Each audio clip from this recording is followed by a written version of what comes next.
Hello and welcome. तो आज हम देखने वाले हैं ज्योग्राफी का chapter 1 which is resources and development. Class 10th का पहला और सबसे lengthy chapter but very very important also.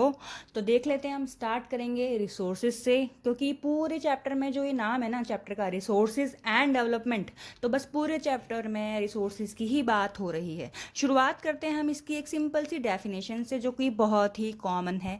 What is a resource? क्या होते हैं रिसोर्स? तो भाई हर वो चीज़ जो मेरे काम आए, ठीक है, जो मेरे काम को आसान कर दे, ठीक है, मेरी आवश्यकता को पूरा कर दे, मीन्स मेरी जो नीड्स है ना उनको फुलफिल कर दे, तो उसको मैं बोल दूंगी क्या? रिसोर्स। ठीक है, सब कुछ तो नहीं है रिसोर्स, मगर कुछ मेन पॉइंट्स हमको याद रखने की ज़रूरत है। 3 मेन पॉइंट जो जो कि हैं, पहला कि टेक्नोलॉजिकली एक्सेसिबल होना चाहिए, इकोनॉमिकली फिजिबल होना चाहिए, और तीसरा कल्चरली एक्सेप्टेबल होना चाहिए। अब इसको ना हम एक एग्जांपल से समझेंगे। कैसे? जैसे ये जो फ़ोन है ना जिससे मैं ये वीडियो बना रही हूँ अभी फिलहाल, तो भाई यहाँ पे हो रहा है टेक्नोलॉजी का यूज़। ठीक, इसका मतलब कि अगर मैं इसको अफोर्ड ही नहीं कर पाती, ये मेरी रीच के बाहर होता, मान लो कि ये करोड़ों का होता है, ये मेरे बजट में ही नहीं आता, तो मैं फ़ोन खरीद ही नहीं पाती ना।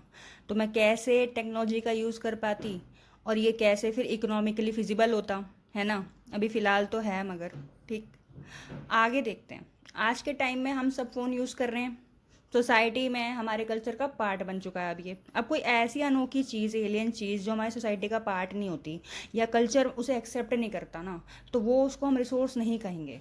ठीक, मगर फ़ोन को तो आज बूढ़ा क्या, बड़ा क्या, बच्चा क्या, सभी यूज़ कर रहे हैं। ठीक है, तो ये बन चुका है हमारा रिसोर्स। अब देख लेते हैं क्या क्या रिसोर्स है और क्या क्या रिसोर्स नहीं है। एग्जाम्पल में तो आप कुछ भी डाल दो। फ़ोन के अलावा जैसे मैं स्पेक्स लगाती हूँ, तो मेरे लिए क्या स्पेक्स भी रिसोर्स है। Trees, plants, table, bed, pen, bottle, जो भी दिख जाए चीज़ जो हमारे काम आ रही है, जो हमारे को हेल्प कर रही है, वो हमारा रिसोर्स है। अब क्या मैं भी रिसोर्स हूँ? हाँ, मैं एक ह्यूमन रिसोर्स हूँ। क्यों? क्योंकि मैं देश के तो काम आ ही रही हूँ। हाँ, मतलब तुम्हारे तो काम आ ही रही हूँ ना, तो इसीलिए मैं भी एक रिसोर्स हूँ। ठीक, अब देख लेते हैं हमारी next heading, that is type of resources. Type of resources के अंदर हमारे दो टाइप आएंगे, नेचुरल एंड ह्यूमन। सबसे पहले हम देखेंगे ह्यूमन रिसोर्सेज। ह्यूमन रिसोर्सेज में हमारा पहला पॉइंट बनेगा man made resources. Means human resources कौन से? जो रिसोर्सेज मैन मेड हैं। दो पॉइंट्स, पहला पॉइंट स्ट्रक्चर्स एंड इंस्टीट्यूशन, और दूसरा quantity and quality. Structure institution क्या है भाई? वही बिल्डिंग विल्डिंग, स्कूल मॉन्यूमेंट्स वगैरह, क्योंकि ये सारे क्या हैं? Man made. अब दूसरा है हमारा क्वांटिटी एंड क्वालिटी। कहीं कहीं पे ना लोग क्वालिटी देखते हैं, मगर कहीं कहीं पे लोग क्वांटिटी देखते हैं। जैसे वो क्यूट था ना एक, वो दोस्तों में, कि दोस्त चाहे कम ही हो मगर क्वालिटी वाले होने चाहिए, भीड़ इकट्ठी करके क्या करना है। वैसे ही इसको हम समझेंगे दूसरे एग्जाम्पल से। ये तो एग्जाम्पल अच्छा नहीं था। दूसरा एग्जाम्पल है हमारा स्कूल। किसी स्कूल में दी जाती है क्वालिटी एजुकेशन, मगर किसी स्कूल में एक्टिविटीज़ पे ज़्यादा ध्यान दिया जाता है ना? तो वैसे ही समझ जाओ, समझ जाओ। ठीक, आगे देख लेते हैं हमारा natural resources. We have already studied, हमारी पुरानी क्लासेस में भी नेचुरल रिसोर्सेज दो टाइप के होते हैं, renewable resources and non renewable resources. अब पहला देखते हैं रिन्यूएबल। रिन्यूएबल क्या है? कोई चीज़ जो दोबारा से नहीं हो सके, means the resources which can be renewed or reproduced by physical, chemical or mechanical process are known as renewable. इसके एग्जाम्पल में आएंगे वाटर एंड विंड, बिकॉज वो कॉन्टिन्यूस हैं, हम उन्हें रोक नहीं सकते। सेकंड है हमारा नॉन रिन्यूएबल रिसोर्सेज, जिन रिसोर्सेज को बनने में बहुत ही लाखों सालों का समय लगे। For example minerals, fossil fuels, वही सब पेट्रोल वगैरह, ये सारे एग्जांपल हैं इन रिसोर्सेज के, क्योंकि इनको बनने में बहुत ही मिलियंस ऑफ ईयर्स लगते हैं। रिन्यूएबल रिसोर्सेज में 3 पॉइंट्स जो मेन है हमारे, उसमें पहला है हमारा कॉन्टिन्यूस होते हैं ये। दूसरा है हमारा बायोलॉजिकल। बायोलॉजिकल के अंदर आएगा हमारा नेचुरल वेजिटेशन, जिसमें एग्जांपल बनेगा फॉरेस्ट। फॉरेस्ट भी तो रिन्यू हो सकता है ना अगर हम पेड़ काट दें और पेड़ लगा दें। सेकेंड आएगा हमारा वाइल्ड लाइफ। वाइल्ड लाइफ माने जीव जंतु, जानवर, दे कैन ऑल्सो रिप्रोड्यूस, तो भाई ये भी हमारा रिन्यूएबल है। और देख लेते हैं दूसरी कैटेगरी नॉन रिन्यूएबल की, जिसमें हमारे दो टाइप्स आएंगे। पहला है रिसाइक्लेबल। ठीक, रिसाइक्लेबल में एग्जाम्पल बनेगा हमारा मेटल। ठीक है ना। जैसे मेरे पास मान लो कोई भी गोल्ड का ब्रेसलेट है, अब मैं उस मेटल को मैं चेंज करना चाहती हूँ उसकी फॉर्म को। हमने साइंस में पढ़ा है ना कि हम मेटल्स की फॉर्म को चेंज कर सकते हैं। तो मैं ब्रेसलेट से ना चेन बनवाना चाहती हूँ, ठीक। तो तो तो मैं ज्वेलर को दे दूंगी ना जाके कि ज्वेलर, क्योंकि मैं खुद तो कर नहीं सकती है काम। तो भाई मेटल रिसाइक्लेबल है ना। तो सेकंड पॉइंट क्या था, नॉन रिसाइक्लेबल। अब इसमें किसका एग्जांपल आएगा, फॉसिल फ्यूल का, जो मैंने अभी थोड़ी देर पहले बताया, वो पेट्रोल वगैरह। जैसे कि मान लो मैं स्कूटी पे जा रही हूँ कहीं पे, है ना, और जो मैंने पेट्रोल यूज़ किया है, वो जो फ्यूल मैंने यूज़ कर लिया, अब उसको तो मैं वापस ला नहीं सकती, वो जल चुका है ना एक बार, वो धुआं बन चुका है और पॉल्यूशन का पार्ट बन चुका है अब। तो वो है हमारा नॉन रिन्यूएबल रिसोर्सेज। अब आगे देखेंगे हम क्लासिफिकेशन ऑफ रिसोर्सेज, क्योंकि हमने रिसोर्सेज को ना अपनी सहूलियत के लिए अलग अलग कैटेगरीज में बांटा हुआ है। तो पहला पहला जो उसमें आएगा पॉइंट ये कि हम उसके फीचर जानने के लिए, कि हमने उनके फीचर्स के हिसाब से उनको अलग अलग कैटेगरी में बांटा हुआ है, ताकि हमको ही समझने में आसानी हो कल को। पहला पॉइंट जो हमारी एनसीईआरटी में दे रखा है वो है ओरिजिन के बेस पे, कि कहाँ से आए हो। जैसे तुमसे पूछते हैं ना लोग, तुम्हारा गाँव कहाँ है, तुम्हारा ओरिजिन क्या है, तुम्हारा रूट क्या है, वैसे ही रिसोर्स का भी एक ओरिजिन होता है। सेकंड है पॉइंट हमारा, अच्छा हाँ, ओरिजिन के अंदर क्या आएगा वो तो सुन लो। ओरिजिन के अंदर हमारा biotic and abiotic. Biotic again वही जान जिसमें होती है, और अबायोटिक जिसमें जान नहीं होती। नहीं, ऐसा नहीं है। तो देखो भाई, प्रॉपर डेफिनेशन बायोटिक रिसोर्सेज की ये है कि these are obtain from biosphere and have life. अभी थोड़ी देर पहले बोला ना जाने, तो वही human beings, flora and fauna, means plants, flowers, fisheries, life stocks, ये इसका पार्ट है। सेकेंड है हमारा अबायोटिक रिसोर्स, अगेन वही, which are compose of non living things. वो सारे एग्जाम्पल बन जाएंगे अबायोटिक के, rocks and metals. Second heading है हमारी on the basis of exhaustibility. मेरी प्रोनाउंसिएशन पे मत जाना, थोड़ा सा मुझे पढ़ने में प्रॉब्लम है शायद से, है ना। तो इसमें आइए हमारे दो पॉइंट्स, अगेन मैंने थोड़ी देर पहले डिस्कस किए थे, वो renewable resources and non renewable resources. तो अगेन वही है, एग्जॉसिबिलिटी के बेस पे हमने बांट रखा है इनको। थर्ड पॉइंट पे आ जाते हैं, on the basis of ownership. Ownership means प्रभुसत्ता टाइप्स, हिंदी में तो यही कहते हैं। खैर, इसमें हमारे दो तीन पॉइंट हमें देखने की जरूरत है। पहला देख लेते हैं इंडिविजुअल रिसोर्स, माने जो मेरा है, मेरा घर, मेरी प्राइवेट प्रॉपर्टी, ठीक है, किसी का प्राइवेट फार्मर का खेत है, तो वो उसका इंडिविजुअल का रिसोर्स है, उस पर किसी और का हक तो नहीं है ना। सेकेंड है हमारा कम्युनिटी ओन रिसोर्सेज, मीन्स जो कम्युनिटी का है पूरा। मान लेते हैं हमारे घर के पास कोई पार्क वार्क है, तो भाई वो पब्लिक जो पार्क है वो कम्युनिटी रिसोर्स है। कोई पिकनिक स्पॉट है, ठीक है, कोई प्लेग्राउंड है, तो वो सारी चीज़ें हमारी कम्युनिटी के रिसोर्सेज में आ जाती हैं। नेक्स्ट है, और जो इम्पोर्टेंट है, वो है हमारा नेशनल रिसोर्सेज, नेशन का, माने पूरे हमारे नेशन का जो रिसोर्स है वो आएगा इसके अंदर। इसको कंट्रोल कौन करता है, नेशन ही करेगा ना, ऑब्वियस सी बात है। क्या क्या आएगा इसके अंदर, रोड्स आएंगे, रेलवेज आएंगे, टनल्स आएंगे, जितनी भी गवर्नमेंट की प्रॉपर्टी है बेसिकली वो सारी नेशन का पार्ट है, नेशन के रिसोर्सेज हैं। अब एक एग्जांपल से समझते हैं कि अगर हमें कोई हाईवे बनाना है, ये सहारनपुर वाला हाईवे बना रहे हैं ना हम लोग, तो अगर हमें कोई हाईवे बनाना है और बीच में किसी का खेत आ जाता है, तो गवर्नमेंट क्या करती है ना कि उसको मुआवजा दे के ना वो ज़मीन को ले लेती है, क्योंकि अब हाईवे तो वहीं से जाएगा ना, उसको हम पलट तो सकते नहीं है, कहीं से कहीं और से नहीं निकाल सकते। वो बात अलग है, निकाल सकते हैं, मगर निकालेंगे क्यों, जहाँ से हाईवे जाना है वहीं से जाएगा हाईवे, है ना। तो गवर्नमेंट क्या करती है, अपनी प्रॉपर्टी, मीन्स गवर्नमेंट का, नेशन का उस पर राइट है, अगर हमें वहाँ से रोड बनाना है तो हम वहाँ से रोड बनाएंगे, बाय हुक और बाय क्रुक। अब इसमें ना एक पॉइंट और ऐड कर रखा है इन लोगों ने, इंडिया के सदर्न पार्ट से इन्होंने बाउंड्री बता रखी है कि अंदर वाली जो बाउंड्री, जो लैंड बाउंड्री है, वो तो हमारे को पता है क्या है, मगर जो बाहर है ना, ओशियन के बाहर, माने जो ओशियन बिल्कुल बाउंड्री पे जो लाइन है ना, उसके बाहर सिर्फ 12 नॉटिकल माइल्स तक, मीन्स 22.2 किलोमीटर तक ही हमारी बाउंड्री है। लैंड से लेके ओशियन का 22.2 किलोमीटर का जो बॉर्डर है ना, जो पोर्शन है ना, वो हमारा नेशनल रिसोर्स में काउंट होगा, उसके आगे नहीं जा सकते हम लोग। हमारी नेक्स्ट हेडिंग है इंटरनेशनल रिसोर्सेज। आप किसी भी नेशन की जो बाउंड्री है, उसके इकोनॉमिक जोन के 200 किलोमीटर का जो बाहर वाला पोर्शन है ना, वो इंटरनेशनल पोर्शन में आ जाएगा। मतलब 200 किलोमीटर के बाहर वाले पोर्शन को यूज़ करने के लिए आपको अग्रीमेंट्स वगैरह और उन सब की जानकारी लेनी पड़ेगी, और पूछ पाछ के ही आप वहाँ पे कुछ भी यूज़ कर सकते हो, वहाँ जा सकते हो, बिना परमिशन के आप उधर नहीं जा सकते। अब आ जाते हैं हमारी नेक्स्ट हेडिंग पे, जो कि है on the basis of status of development. इसके अंदर हमारा पहला पॉइंट है पोटेंशियल।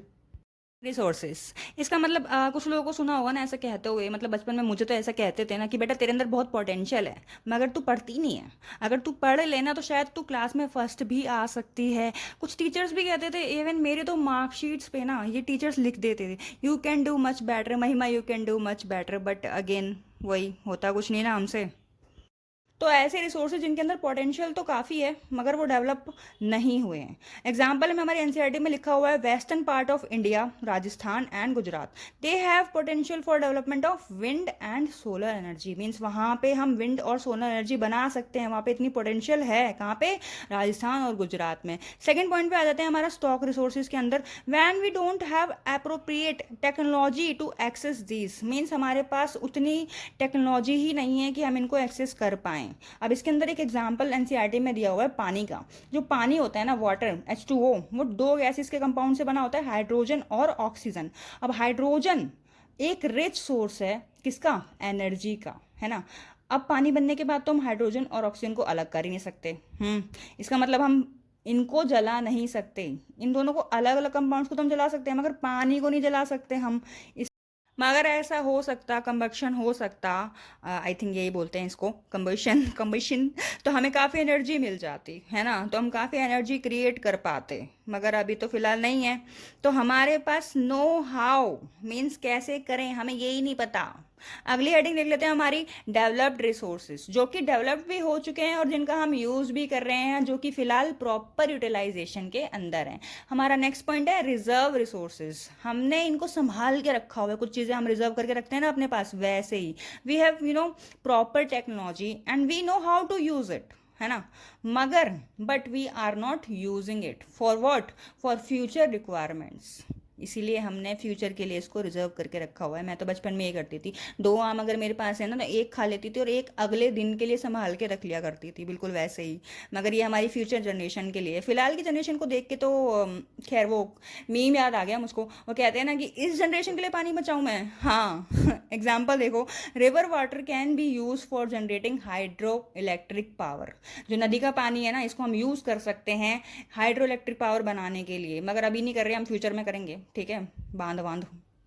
हमारी नेक्स्ट हेडिंग है डेवलपमेंट ऑफ रिसोर्सेज। अब देख लेते हैं इसके अंदर, resources are free gift of nature. तो जो हमारे रिसोर्सेज हैं वो हमारे नेचर का एक फ्री गिफ्ट है। मगर अगर ये रिसोर्सेज कुछ चंद हाथों में एक्यूमुलेटेड हो जाते हैं तो फिर क्या होता है? फिर होता है एक्सप्लॉयटेशन। इसके अंदर हमारी नेक्स्ट हेडिंग है सस्टेनेबल डेवलपमेंट। इसमें देखो, sustainable economic development means development should take place without damaging the environment. माने डेवलपमेंट करो मगर एनवायरनमेंट को खतरा मत पहुंचाओ, इसको नुकसान मत पहुंचाओ। क्या होता है? मगर उल्टा ही होता है ना। फैक्ट्री का जितना भी मलबा होता है, जितनी भी गंदगी होती है, वो नदियों में जारी होती है।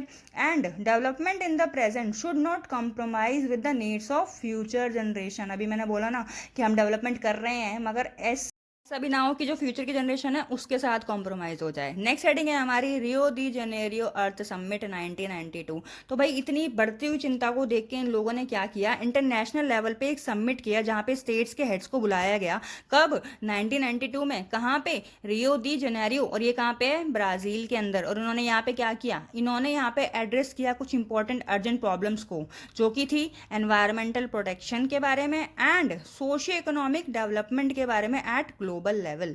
इसके अंदर इन्होंने एक ढांचा तैयार किया, अभी आगे देखते हैं, अडॉप्ट किया। उसे हमने क्या कहा? Agenda 21। Very very important, again chapter के हिसाब से इंपॉर्टेंट है। तो ये भी भाई 1992 में ही हुआ था। और कहाँ? UNCED। क्या है ये? इसकी full form United Nation conference on environment and development. तो भाई क्या एम था इसका? To achieve global sustainable development. हमारी नेक्स्ट हेडिंग है रिसोर्स प्लानिंग।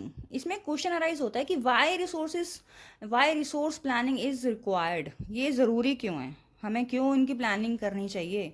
ताकि हम एक बैलेंस क्रिएट कर सकें रिसोर्सेज के यूज़ में। किस लेवल पे? नेशनल लेवल पे भी, स्टेट लेवल पे भी और लोकल लेवल पे भी हमें एक बैलेंस क्रिएट करने की ज़रूरत है। इसीलिए हम प्लानिंग करते हैं। अगर प्लानिंग नहीं करेंगे तो क्या क्या होगा? खैर एनसीईआरटी में देख लेते हैं। Chhattisgarh and MP are rich in mineral and coal deposit. Next point, Arunachal Pradesh has abundance of water resources, but it lacks infrastructural development. मेरी pronunciation again खराब है, sorry. Rajasthan is very well endowed with solar and wind energy, but it lacks water resources. देख पा रहे हो तुम, कहीं पे पानी है तो कहीं पे इंफ्रास्ट्रक्चर नहीं है, ठीक है, और कहीं पे इंफ्रास्ट्रक्चर है तो पानी नहीं है. अगेन वही, कहीं पे टेक्नोलॉजी है तो रिसोर्सेज नहीं है, और कहीं पे रिसोर्सेज हैं तो टेक्नोलॉजी नहीं है.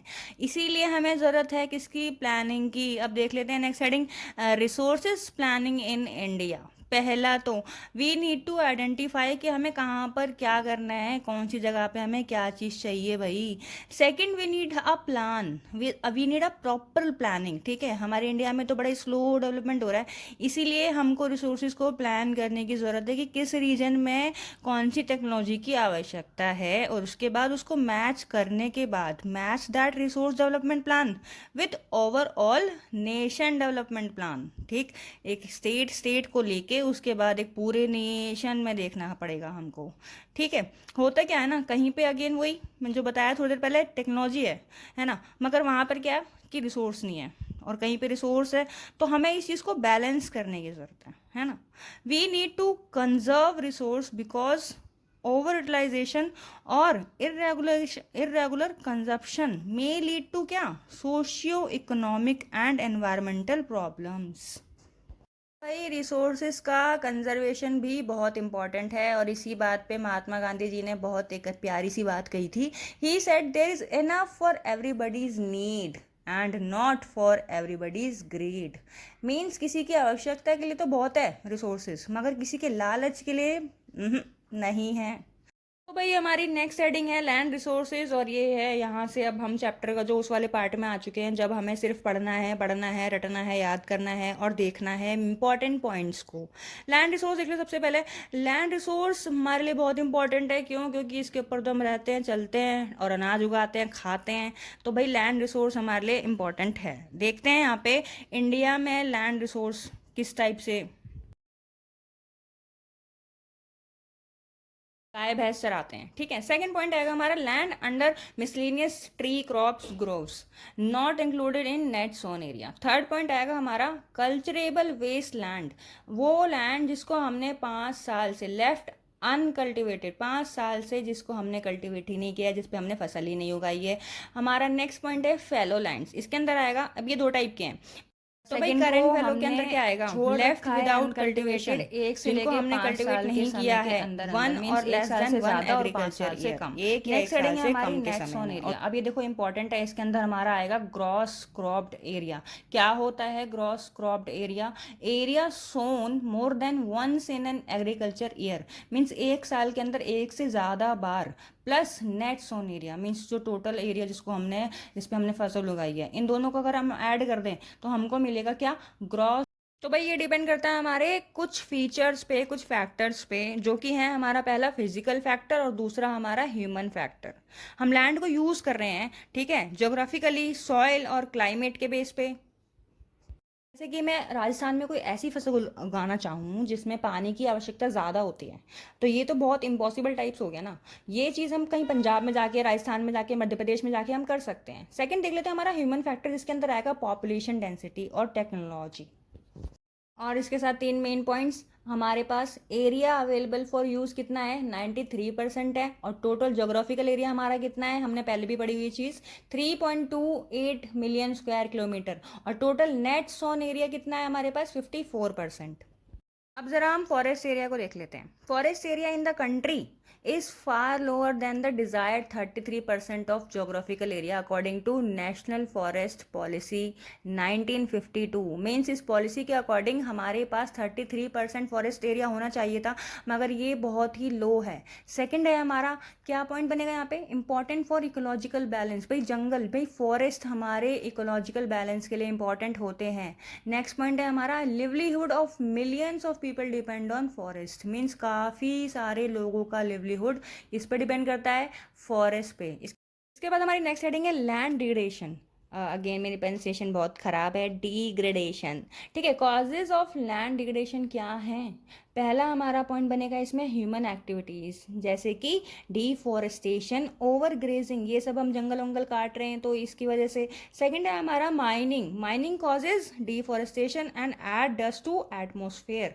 थर्ड पॉइंट है हमारा industrial waste is responsible for land and water pollution. ये चीज़ें ना मैं तुमको बस बता सकती हूँ और चैप्टर में जैसे दे रखा है मैं समझा सकती हूँ, तुम्हें समझना और पढ़ना खुद ही है इसको।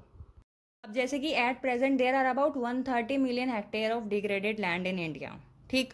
सेकंड है हमारा approximately 28% of it belong to category of forest degraded area. और थर्ड पॉइंट है हमारा इसमें 56% of it is water eroded area, means पानी की वजह से जो मिट्टी खराब हुई है हमारी। इसके बाद आएगी हमारी next heading which is solution of land degradation, ठीक है। अब जो चीज़ें उसको खराब कर रही थी ना वो चीज़ें ठीक भी करेंगी। इसमें पहला पॉइंट बनेगा हमारा एफॉरेस्टेशन, मीन्स पेड़ लगाओ, ठीक है, पेड़ काट रहे हो तो पेड़ लगाओ अब। सेकंड पॉइंट हमारा proper management of grazing. Third point हमारा प्लांटिंग शेल्टर बेल्ट्स, आगे देखेंगे। थर्ड उसके बाद हमारा fourth point management of wasteland, wasteland का मैनेजमेंट करना। और साथ में control mining activities, mining activities को कंट्रोल करना, कहीं पे भी कुछ भी माइन नहीं करना चाहिए लोगों को, ठीक है, विदाउट गवर्नमेंट की permission. Next point proper discharge of industrial waste, जो नदियों में फैक्ट्रीज का जो मलबा बहा दिया जाता है तो उनके लिए भी एक सॉल्यूशन ढूंढा जाना चाहिए। सेकेंड रिसोर्स देख लेते हैं हमारा जो कि है soil. Soil is the most important renewable natural resources. It is the medium of plant growth and supports different type of living organism on earth. अब ये जो भी हम पढ़ रहे हैं ना ये सब मैं एनसीईआरटी में से पढ़ा रही हूँ क्योंकि एनसीईआरटी से बाहर कुछ भी इंपॉर्टेंट नहीं लगता मुझको, ये सफिशियंट है तुम्हारे चैप्टर के लिए और तुम्हारे एग्जाम के लिए। देख लेते हैं हमारा लेयर्स ऑफ सॉइल, जिसके अंदर हमारा सबसे ऊपर आएगा टॉप सॉइल या फिर द अपर सॉइल लेयर, उसके नीचे सब soil, weathered rock, sand and silt clay, इसके अंदर जो जो है सारे पार्ट्स लिखे हुए हैं। थर्ड है हमारा सब स्ट्राटम वेदर्ड पेरेंट रॉक मटेरियल, और लास्ट है हमारा unweathered parent bed rock. Unweathered से मतलब कि वेदर का इस पर कोई भी इम्पैक्ट नहीं हुआ है, मगर जो बाकी ऊपर के दो हैं उनके ऊपर वेदर का पूरा इम्पैक्ट पड़ा है। Classification of soils. India has varied relief features, landform, climatic ramps, and vegetation types. So these have contributed in development of various soils. अब आप पढ़ेंगे हम भाई क्या soils के type, soils के नाम और क्या। इसमें हमारा सबसे पहले आएगा एलुवियल सॉइल। इन चीज़ों को ना आपको पढ़ना पड़ेगा, रटना पड़ेगा, क्योंकि मैं जितना समझा सकती हूँ या फिर जितने पॉइंट्स बता रही हूँ वो तो इंपॉर्टेंट है ही, मगर पढ़ना आपको खुद से ही है। इसमें पहला पॉइंट है हमारा this is the most widely spread and important soil, कि सबसे ज़्यादा पाई जाती है हमारे इंडिया में। कहाँ पे? नॉर्दर्न प्लेन्स में, माने ऊपर वाले नॉर्थ वाले पार्ट में, ठीक है। जो इतना भी नॉर्दर्न प्लेन है वो हमारा एलुवियल सॉइल का ही बना हुआ है and it is highly fertile, ये हाईली फर्टाइल है। Next point deposited bye 3 important Himalayan river system. तो किस किस से बनी है ये मिट्टी? 3 रिवर सिस्टम से। पहला कौन सी रिवर? इंडस, दूसरी गंगा और तीसरी ब्रह्मपुत्र। फोर्थ पॉइंट हमारा and last, sorry fifth point है ये हमारा, the alluvial soil consist of various proportion of sand, silt and clay. तो क्या क्या है एलुवियल के अंदर? सैंड है, सिल्ट है और क्ले है। देखो जो एलुवियल सॉइल है ना इसके भी 2 टाइप हैं। पहला है हमारा खादर और दूसरा है हमारा भंगार, सॉरी बांगर, मगर मैं उसे भंगारी बोलती हूँ क्योंकि हम पढ़ेंगे कैसे। खादर के अंदर हमारा पहला पॉइंट है कैल्शियम कार्बोनेट, इसके अंदर कैल्शियम कार्बोनेट है, मैग्नीशियम है, पोटाश एंड बांगर है ना, मगर पुअर इन फास्फोरस, भंगार मींस पुराना फास्फोरस। खादर के अंदर हमारा सेकंड पॉइंट है लोअर कंसंट्रेशन ऑफ कंकड़, इसके अंदर कंकड़ मिट्टी कम है। मगर हमारा red and yellow soil, red soil develop है ऑन क्रिस्टलाइन इग्नियस रॉक। तो रेड सॉइल कहाँ बनती है? क्रिस्टलाइन इग्नियस रॉक्स के ऊपर। Second point in areas of fertility है वो भी बहुत लेस है, मगर खादर की जो होती है कहाँ पे? East and southern part of Deccan. तो भाई नेक्स्ट है हमारी ब्लैक सॉइल, जिसको हम बोलते हैं ब्लैक कॉटन सॉइल भी, और ये पाई जाती है मेनली डेक्कन ट्रैप्स रीजन में, डेक्कन प्लेट्यू में, मालवा जिसे हम कहते हैं एमपी के पास और छत्तीसगढ़ के पास, मेड ऑफ लावा फ्लोज। ये लावा की बनी हुई है मिट्टी and develop cracks during summer. वही नाम से पता चल रहा है रेड एंड येलो सॉइल है। तो इसमें क्या है? हमारा आयरन है, तभी तो इसका कलर रेड है। हमारे क्लेई पार्टिकल्स। नेक्स्ट हमारा लैटराइट सॉइल, और ये क्या है? हाईली मॉइस्चराइज्ड है, intense leaching due to heavy rain. Second हमारा लेटराइट सॉल्ट कैसे डेवलप होती है? With high temperature and high heavy rainfall, ठीक है। और कहाँ पाई जाती है ये? महाराष्ट्र, उड़ीसा और वेस्ट बंगाल के सदर्न स्टेट के, मतलब वहाँ वहाँ पे पाई जाती है। और नेचर क्या है इसका? इसका नेचर है एसिडिक। नेक्स्ट है हमारा एरिड सॉइल जो कि पाई जाती है राजस्थान में। इसका कलर होता है red to brown, sandy in texture and saline in nature, और इसमें ह्यूमस नहीं होता और मॉइस्चर भी नहीं होता। ठीक। Kankars are found in lower horizon due to high calcium concentration, तो कंकड़ पाए जाते हैं इसमें। नेक्स्ट है फॉरेस्ट सॉइल जो कि फाउंड इन माउंटेन्स, जो कि पाई जाती है हमारी माउंटेन्स के अंदर, जो कि होती है लोमी एंड सिल्टी। साथ में सॉइल एक्सरसाइजेज ड्यूनिडेशन, ड्यूनिडेशन हम आगे भी पढ़ेंगे। Acidic with low humus. लेते हैं हमारा सॉइल इरोजन, जिसकी डेफिनेशन है removal of soil cover and washing down of top soil. Means जो ऊपर वाली लेयर थी ना, जो अभी हमने लेयर्स पढ़ी थी सॉइल की, उसमें जो ऊपर वाली लेयर थी, जब उसको पूरी तरीके से वो वॉश डाउन हो जाएगी, पूरी तरीके से निकल जाएगी, तो उसे कहेंगे हम सॉइल इरोजन। अब यहाँ पे दो टाइप दे रखे हैं सॉइल इरोजन के, जिसमें कि पहला है कि शीट इरोजन और दूसरा है गली इरोजन। शीट इरोजन मीन्स जो पूरी एक शीट है ना वो बह गई, मैंने पूरी एक जो टॉप लेयर है ना वही बह गई। और दूसरा है हमारा गली इरोजन, मीन्स एक गली की तरह, एक चैनल की तरह जब मिट्टी चली जाती है ना, उसे कहते हैं हम गली erosion. And soil is washed away in deep channels, channels के थ्रू, गलीज के थ्रू जब सॉइल चली जाती है, इरोड हो जाती है तब। And sheet erosion, when water flows as a sheet over the large area, it wash away a complete layer of soil, जो कि भी मैंने थोड़ी देर पहले हिंदी में बताया, अगेन वो इंग्लिश में। तो मान लो एक पानी की लेयर आ रही है और वो धीरे धीरे उस मिट्टी को, उस पूरी शीट को अपने साथ बहा के ले गई, दैट इज शीट इरोजन। देखो एनसीईआरटी में क्या लिखा है, defective methods of plugging also cause soil erosion. अब देख लेते हैं हमारा soil conservation means soil conservation के वेज। उसमें हमारा पहला पॉइंट आएगा हमारा कॉन्टोर प्लोइंग। कॉन्टोर प्लोइंग क्या है, अब देखो, ploughing along the contours lines can decelerate the flow of water down the slopes. Means एक सीढ़ी की तरह अगर हम खेती बाड़ी करें या प्लोइंग करें, या भाई terrace cultivation restrict erosion, means step by step, means जीने की तरह हमने बनाया है यहाँ पे काउंटर्स को। ठीक है, एक जो सीढ़ी होती है ना, सीढ़ी, तो सबसे ऊपर जब पानी बहता हुआ आएगा तो शुरुआत में तो उसकी स्पीड ज़्यादा होगी, मगर नीचे नीचे आते आते उसकी स्पीड हो जाएगी कम। के कारण हमारी सॉइल कंजर्वेशन में हेल्प मिलेगी। सेकंड है हमारा स्ट्रिप क्रॉपिंग। इसमें आएगा strips of grasses are left to grow between the crops, means हमारी जो मेन फसल होती है ना उसके बीच में घासों को उगा दिया जाता है। क्यों?